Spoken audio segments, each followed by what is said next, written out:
Radiation टा होची आपणकर गोटे टाइप रो एक्सरे जोटा कि कैंसर सेल्स को डिस्ट्रॉय करे। तो जेकोसी प्रकार रो कैंसर बॉडी रे हो, ब्रेस्ट कैंसर हो कि प्रोस्टेट कैंसर हो कि लंग कैंसर हो, से सबुरे रेडिएशन रो रोल रहुची। सर्जरी आउ केमोथेरापी सहित बहुत गुड़ा स्टेज रे रेडिएशन भी दिया जाए।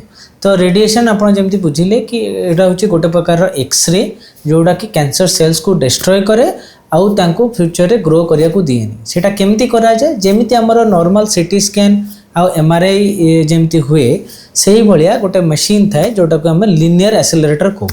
लिनियर एक्सेलरेटर रे कौन हुए सेइथिरे आमे एक्सरेस गुड़ा पेशेंट रो जो ऑर्गन रे किबा जो साइट रे तांकर कैंसर थाए से गुड़ा को आमे ट्रीट करू।